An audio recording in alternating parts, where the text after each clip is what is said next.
Um, Hey, Scarlett, how's it going? hey, Brian. We're starting.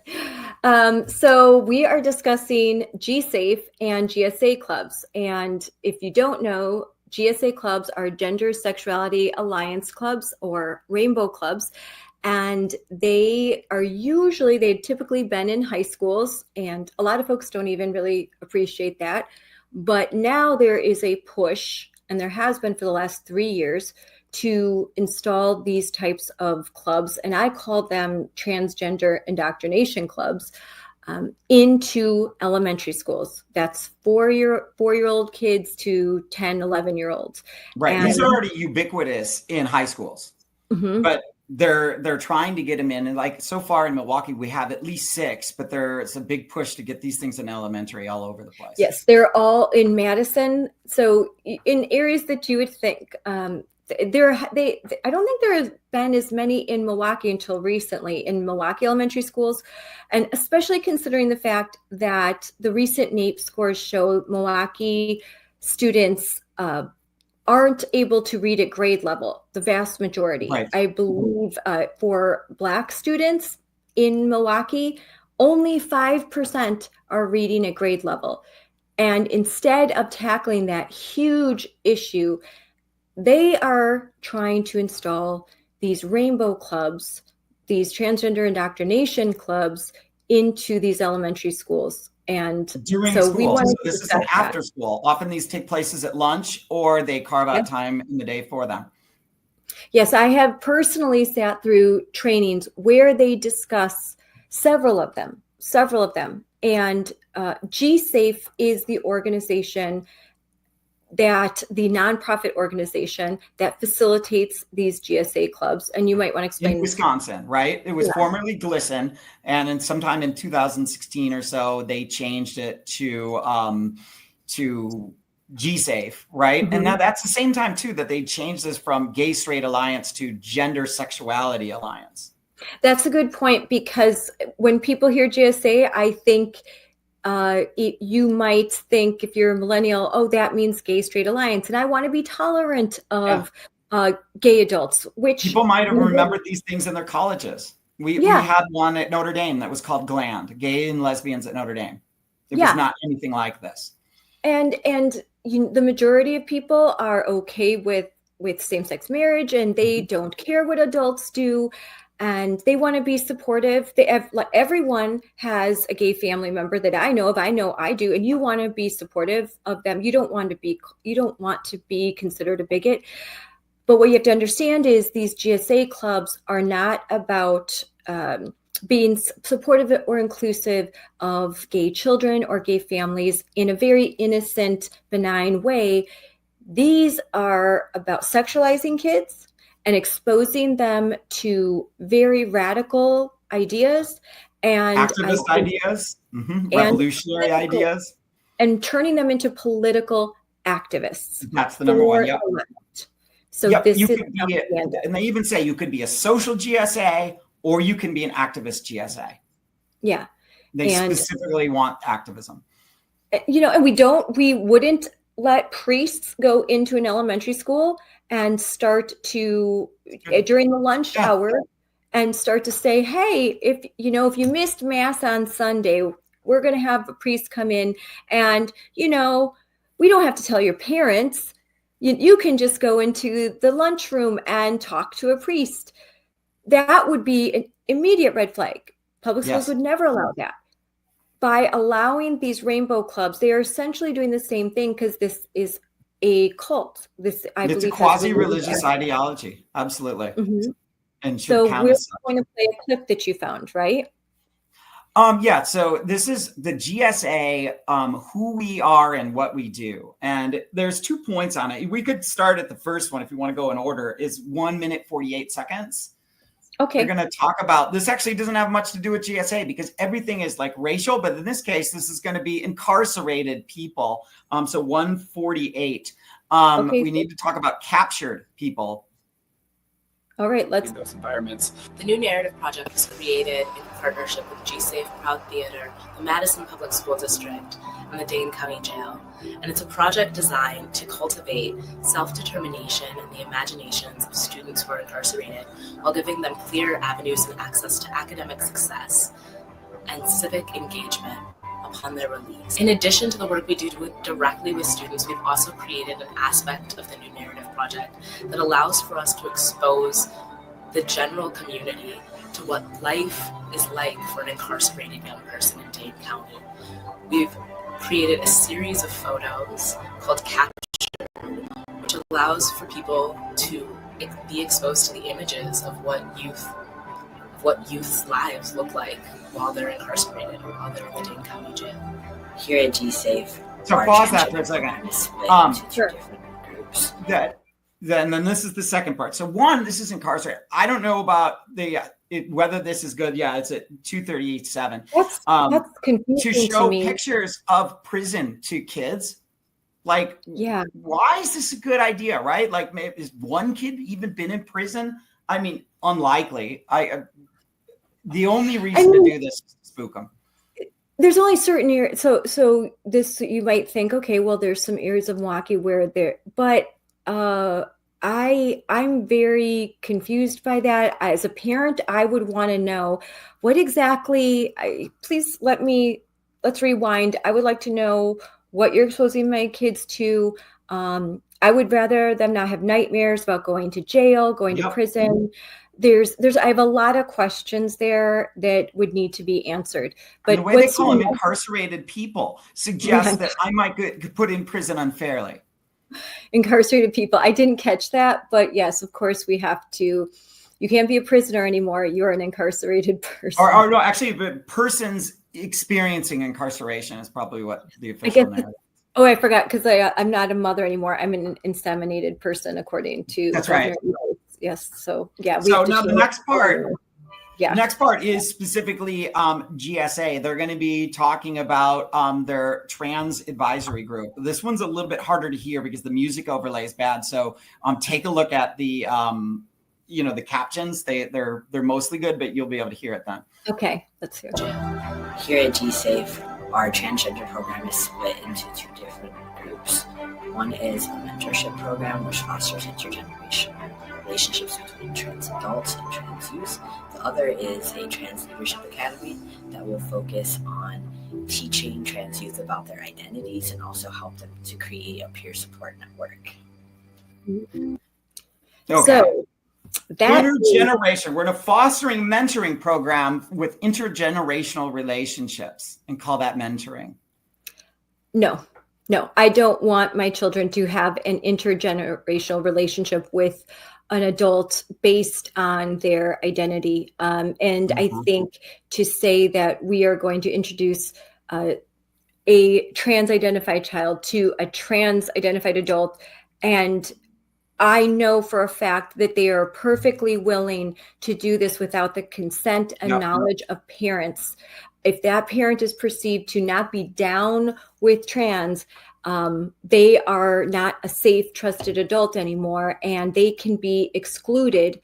And I don't know if you're aware of this, but there was just in the first district court, there was a decision handed down that said that schools could socially transition kids without parental knowledge. And that's going to be challenged, but this is very concerning that there are judges, there are activists, there are politicians that will say it's perfectly okay for an adult at school to keep secrets with someone else's kids. And that just is not okay with me. Right. And no sane person would allow their 9-year-old to talk to some 40-year-old man about her sexuality. Yeah. She's 9. So they're trans, kids, which I don't even think exist. There's no such thing as a trans kid. Having kids talk about gender identity is the same thing about having them talk about sex. Well, I have a clip to share that is, that kind of illustrates now this clip, and I'll set this up. this is a clip of a training from 2021. GSAFE? It was a GSAFE training, and they are training Madison. Well, actually, no, it's not just Madison educators. It's primarily educators from Madison, but there are several other educators present, I believe, from Milwaukee, from Waukesha, and other areas, because during the course of conversation, some of the educators or staff members say, oh, my school is not a welcoming school, or my school isn't as inclusive. And they mention that they have to be subversive and act as co-conspirators. So let's just listen to this training, which was from, almost 4 years ago. Our GSA started like December because some 4th and 5th graders asked for it. And then because I have no idea what I'm doing, but SJ and Cherie helped out a lot with some questions of, well, first meeting, ask them, why did you ask me to meet? Like, what do you want to do? And then I've brought in different books thinking, well, they're going to be uncomfortable, not really know what to talk about. So have a book that can lead the discussion. Notice, have a book that can lead the discussion. So Yes. This is the purpose of these books. These books are meant to put ideas into the kids' heads so they ask the questions, and then the teacher can say, aha, hey, I didn't do anything. They asked for it of their own free will. No, they did not. Sometimes we've Yep. gone through different schools it kind of like skipped. in school, so most of that curriculum hasn't been seen by the kids, and they really latched onto it. Here's some curriculum. I guess one question is, how to, message this or work with administration who might be skeptical or unsure, and then also how to deal with that pushback. Yep. And this is from the Human Rights Campaign. Right. And to be honest with you, like, we didn't have much, we haven't had pushback. Or much pushback, that is. I mean, I think it's just one of those things, like our policies and like the right to be able to have clubs. It just, like, anyone who would push back would be seen as like a homophobic transphobe, right? So notice that, right? That was the blackmail. Yep. Emotional blackmail. Yep. What happens? Oh, you're not for it? Well, then you're a transphobic, homophobic, racist bigot. And if you don't want this, what's wrong with you? Right. And so she's not getting much pushback. So she's just kind of going. And this other guy is getting pushback, and he's going to address this. But we have pushback from families who are also just religious reasons. They push back against welcoming schools as an idea because being gay is horrible and our kids can't talk about that. That's not true. So Laura, who I think she's on here someplace, our social worker, and we met with the PTO, said, we are talking about this because there was definitely confusion. And I'm going to, yes, GSA, we're talking about it with your kids. We talk about kids to explain that everything that we're doing at this level, it's not like sex education. We're talking about be a nice person, love how you are, be respectful of everyone. And then we talked about, at one point in the gender snow person, you talk about, oh, the middle is who you love, and all the kids, regardless of their sexuality, just, ew, that's gross. You can't hold hands with people. Like, they're still kids. We're not talking about things that would offend families. We've had very long conversations of, these are the kinds of books you read. And we're talking about be nice and love yourself for who you are. And they kind of bought into that and stopped pushing. That's just families, not our administration. Now listen to this part. Listen to this part. And Cherie helped a lot with figuring out how to word that slightly gracefully with the families and smoothing it over, and just kind of wanted to walk in and just be like, shut up, we're doing this because it's good for your kids. But that's not how you should present it. That's the way to get more pushback. I know. Talk about saying the quiet part out loud. Like, I just want to scream out, like, shut up, we're teaching this to your kids, you bigot. I know. That's how they do this it. is religion. We're going to teach your kid the God's good religion, the only true religion. Could you imagine? Yeah. People would go crazy. Yeah, shut up, you bigot. Like, you're gonna learn this. But then he said, and they bought it. Like, the way that they're talking when what they're saying when parents aren't around is, oh, they're not a welcoming school. And just to show what is a welcoming school? Well, I will show you. Welcoming Schools is a program from the Human Rights Campaign. You see there's training, resources, books, lessons, e-learning. And it's about LGBTQ and gender inclusive professional development trainings, lesson plans, all the things. And tomorrow is the National Day of Reading. So this is a very timely podcast.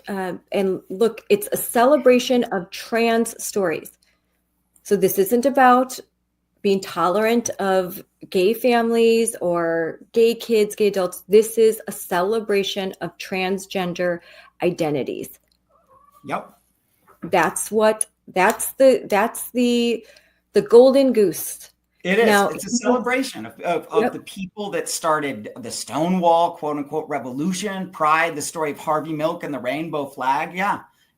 Jazz. I am Jazz. Who are you? It feels good to be yourself. If you're a drag queen and you know it, like these are some of the books. Let's see, like Introducing Teddy, a gentle story about gender and friendship. This is meant, now I've talked about this book because this is meant for 2 and 3-year-olds. Oh, wow. There is Julian is a Mermaid. What are some of the other? Oh, All Boys. Oh my gosh, let's not even get started on All Boys Aren't Blue. This is a very controversial, disturbing book about incest and rape, adult-child sexual relationships. It's gratuitous. It's gratuitous violence from the memories of getting his teeth kicked out at 5. Like, okay, let's just watch Saving Private Ryan with the kids. That's a great idea. What's really interesting is this is often in high schools, sometimes middle schools, and the author said, I didn't write this for kids. I can't help it if schools are putting it in their libraries. This wasn't written for children, and yet it is being defended as it's a book for children. So these are books in the toolkit, and again, like this could be a whole nother podcast. But here's Becky Pringle, the president of the largest teachers union in the country, the National Education Association. Every student deserves a safe and welcoming school environment. Educators can and must play a vital role in creating this environment to ensure all students feel free to be themselves. I mean, so they make this sound very different than what you actually will see in the schools. Here, I'm going to share my screen again and show. This is the website of the Wisconsin Department of Instruction. And if you don't live in Wisconsin, this is basically our state superintendent, Jill Underly, and this is the state education department. And here is the resources for safe schools, welcoming schools, and they provide webinar. This webinar is conducted by GSAFE, best practices. And you will see here's their non-discrimination policy, but Glinson's model of transgender, gender nonconforming students, and 10 steps for starting a gay-straight alliance, now called what we've said, the Gender Sexuality Alliances, and webcasts. And so they will have in here with their, they have the bullying policy, they've got training videos, and these training videos are geared towards, they work with GSAFE in these training videos. Yep. And everything on here too, in the advisor handbook, it says have a parent guardian, specific resources available. And in multiple languages, right? So instead of like maybe getting these kids to like learn English better, we're gonna do this. And it says no. In many cases, it is not required that parents or guardians know that the students are part of the GSA. Everywhere in here is, hey, you don't actually have to inform the kids. Like the red flags of them trying to slip things past parents are just outrageous. Yeah, Yeah. And so there are, and I won't get into that right now because that's a whole, like, there was 2 recordings with GSAFE about establishing GSA clubs, welcoming schools, the gender snowman. What is the gender snowman? We've mentioned that a couple of times. I'll pull up an image of that. But I've heard of the gender unicorn. Oh yeah, the gender snowman, and they think it's really clever because Wisconsin, you want to have the gender snowman. But I'll pull up a screen of the gender snowman, and then almost like you could recreate your body, like you might be able to a snowman. I mean, that's the first thing that popped into my head, and it's not good. Well, they use like cartoonish images because they're trying to cater to young kids. So here again, Human Rights Campaign, welcoming schools, suggested grade level 3 to 8. I can tell you in school districts, they are using this in 4K. The snow person, of course, you screwed that up too. They changed it to the snow person. Oh yeah, I forgot snow person. Darn it. Bad. Yes, of course, I'm misgendering again, assuming that this snowman has identified. I should wait, But yeah, so you can see the gender snowman is used, and then they give you like some lesson plans and see how they align it with academic standards. And these academic standards are going to be like DPI will issue every year. Here are the academic standards that every school must adhere to, because the state superintendent and the state superintendent's office is supposed to be making sure that all the public schools are teaching kids all the things that they need. And at the end of the year, they're supposed to want to be sure that the children have met certain standards so that they can pass on and go to the next grade. And they are using this, which means they are embedding this into what here? Into ELA classes. So you can't opt out of that, can you? So parents who think, oh, I'm going to opt my kids out of sex ed classes, or I'm going to opt my kids out of the GSA club. This isn't for a GSA club. This is a lesson that is going to be embedded into your kid's classroom. So let that sink in. Yeah. And look at this. Teach kids the difference between gender identity, sexual orientation, and sex assigned at birth. Teach students to understand there are many ways to be a boy, a girl, both, or neither. Again, there's no gender binary. All of this, which is to me sheer indoctrination. Yeah, pseudoscience. Yeah, pseudoscience. It's not scientific, and they are just trying to indoctrinate kids. Right. So, but they'll claim it's scientific. And that's the problem I have with the universities putting their imprimatur on this too, saying that this is somehow based in science. And I just don't think it is. No more than that I could feel 70 years old and actually be 70 years old. Yes. It's absurd. Or feel younger. Like, are statutory rape laws going to apply for someone that thinks he's 15?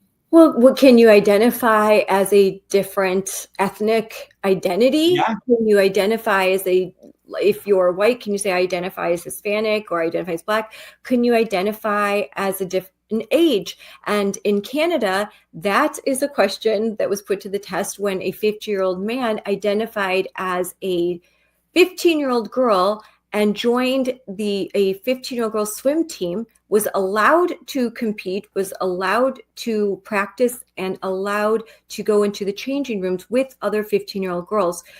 So indoctrinated. They catered to his fetish. That's what they did. To fetish. Yep. That just because he identified as 15, they had to assume it because this woke ideology, gender ideology, has no limiting principles. No. There's nothing to ground it. And it's just against the heteronormative patriarchy. So anything that goes against that. So you being able to switch genders does go against that. But you being able to be a Black person does not. So that's why they won't let you be transracial. And if everything is morally ambiguous, who's to say if I were someone that was deeply a deep believer of gender ideology, why can't there be child-adult relationships? Correct. Isn't that the next thing? Isn't that something? And that's what, when people ask, well, what is the end game for this? I think it's the normalization of pedophilia. And that is abhorrent and disgusting. But we have to, as Americans, understand that many cultures around this world do not see a problem with adult-child sexual relationships. That's right. That's right. And this happened in Afghanistan a ton, right? The Taliban had pretty much like put a stop to any of this kind of man-boy love thing going on. And then the American army goes in there and starts to see it, stops it, and then is told, no, they have to let these other Afghanis do these things with kids. So, yeah, you're right. It is not. There's no right or wrong. Thing. There's no right or wrong. These are just cultural differences. You gotta let it go. Yeah, no. And so we need to stand up for children, because this, and that's why the term "okay groomer," James Lindsay, okay groomer. There's all different types of grooming, and this normalization, drag queen shows for kids, books like The Hips on the Drag Queen Go Swish, Swish, Swish, which is recommended by this, by GSA clubs, along with a lot of other questionable books. They destabilize kids. Yep. They unground them, and they make them more vulnerable to be abused by predators. They set kids up on a platter and hand them over to predators, and Absolutely. It's wrong. In that video we watched where, like Sylvia and Marcia go like start the revolution. I mean, then the kids are coming, they said, from all around to go live in this, like, who do you think they're living with? Right? They don't have any money. They're living with adults, right? And that this is a big problem. But that it's meant to destabilize society. And then you destabilize the kid and then say wokeness is your way forward. So now, even if you're a straight white boy, you could be an ally, and that's how you go forward. And you had another video which kind of talks about that. At what age, what age should you talk about these topics? That's a big question. So this is a Kansas educator talking with they're discussing what's age appropriate, and his answer will floor you. Okay, let's watch this. Ready when they've been exposed to information, they're ready to learn about it, whether you think they are or not. And the research says that there is no age too young to talk about pretty much anything. If they know about it, they're ready to learn about it, right? Mm-hmm. So there is no, what we think is always age appropriate. It is if they don't know about it. If they haven't been exposed to it, then you can give them time to develop. But once they're exposed to it, and social media is going to do it, right? I know some kindergartners in the school with cell phones. Mine had a cell phone. And so they get access to information. They can learn quickly. The world is teaching them faster than probably you are.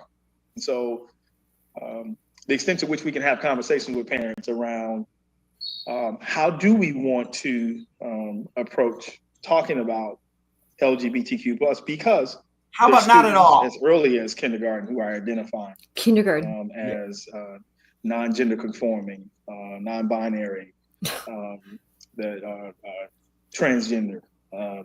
See, this is where I have a problem again, because I have 5 children. 5-year-olds that are running around saying I'm non-binary. No. That's a term that adults they learned from somewhere else. And of course, what does that mean? That I don't identify as, or I like, a 5-year-old could think, I like to be around my friends that are boys. I like to be around my friends that are girls. Oh my gosh, maybe I don't have a gender. Maybe I'm non-binary. They don't understand these concepts. Their brains cannot possibly understand what they're saying. And if you start to transition a 5-year-old child, and then you start to put them on puberty blockers at a young age, you are going to harm them in a way that is irreversible. Yeah. will never have sexual function. They will lose, they'll be harmed in a myriad of ways as far as their health, but you rob them of their ability to go through a normal puberty.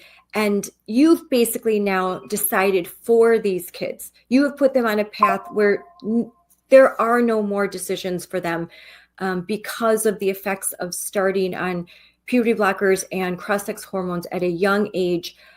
As we learned through the WPATH files revelations, if a child starts on these drugs and they don't go through puberty, they will experience conditions which will make it impossible for them to have sexual function. You're turning kids into eunuchs. No, right. They're going to claim, oh, they're going to be so much more risk to kill themselves, which is not true. They're going to use emotional blackmail and say, well, do you want a dead daughter or a living son? Yep. And that's the big one. And then when you talk to detransitioners, and I've talked to many, they will tell you that I actually did not have thoughts of suicide. I was very anxious and depressed, but I was essentially coached to say that tell them you have thoughts of suicide and you'll get what you want. Yep.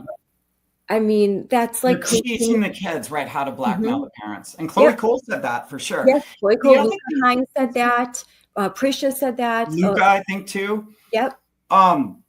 There's an abstraction that I think that these kids can't even understand, right? Like a little kid, on a baby, the reason why peekaboo works is because when you hide, right, they think that you're gone, right? And then you pop back and then they're, oh, wow, it's exciting because you've reappeared. And then that stops working because they realize object permanence. Okay, you're just behind the couch, that it doesn't work. So the level of abstraction that they need for gender identity, I'm convinced a 5-year-old does not have the faculties to understand this, and to allow them to pick their gender then, when they don't even know what this is. I mean, we wouldn't let the kid decide what they want to eat all the time. Oh, I'm a pizza person. Oh, sure. Now, so we have pizza for every meal. This is absurd. Well, and they make it so colorful, and the books are so pretty, and they're going to celebrate, the gender non-conforming or the binary or trans kid. And so you're special, you're celebrated. And what small child does not want to be celebrated and special? And so when what if all the doctors got, like, if you're going to be a doctor, right, you get to wave all these cool flags, but the engineers have to, like, I don't know, hold on to a cardboard box. Well, everyone's going to want to be the cool one. Yeah. And then, on some of the final notes, I did want to share a few more images from GSafe. And here, look, that's a better image when I went back. Oh, Playbillies, wonderful! That sounds like a good show. Yeah. So here again, the drag review, toolkits, K through 12. Supportive and affirming, the big, the fundraisers that they do. So they do some fundraisers. So last year protesting against anti-trans legislation, meaning these were bills. Overtly political. Let's have our kids. Overtly political. Yes.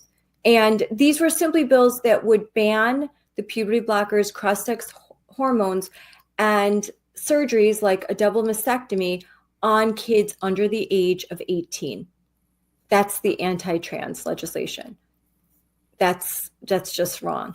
Right. So I want to get an appendectomy right now, even though my appendix is not inflamed. I can't just get that surgery just because I want it, right? Because there's risks that go on, but yet to remove healthy body parts, and to say that there's no risk and we're sure that this is going to make this person better is the absolute height of irresponsibility. Yeah. And so here, and getting back to why we started this, these clubs are being pushed in Wisconsin schools and schools all over the country. We're in Wisconsin, so we know, and I am bombarded often with questions from parents And do we have one of these clubs, or what can I do to stop it? Educators, like, we have, you have the two radical woke women in the school that are like demanding that we have a rainbow club and emotionally blackmailing all of the staff. And finally, they persist and they agitate, and eventually, like, a superintendent or just says, oh, fine, put it in there. And what happens, though, is what they think is just a little club with books turns into a political action activist group that trains kids for political activism, that provides them very obscene materials that are pure political propaganda, indoctrination, and overt sexualization. And then they have these classes, like you said at the beginning, during school hours, during recess, during lunch, and they don't get consent from parents. So in another training, which I didn't show, but I sat through, a teacher said that she waited as long as she could to avoid getting parental consent. And finally, she requested from all of the kids, do I have your permission to ask your parents if you can be in this class? Because they had to move to Zoom because of COVID. And she said all the kids gave permission. This is a third grade class. Wow. Those are 9-year-old children, 9 years old, asking them permission. Can I ask your parents? And if they said no, do you think she was going to let them be in the club anyway and lie? Right. And then, and their point says too, that there's there's some law that defends us on this. So therefore you can get away with it. Yeah. Well, this is all that I have to actually go pick up my children from school. But Brian, thanks for coming on. And this was really timely, and we'll definitely have to do this again. There's so many more things to discuss. This is just one. This is just the GSA clubs. There's so much more going on in schools. So thanks for coming on. All right. Thanks. It was good talking to you, Scarlett. Yeah, nice. We'll talk soon.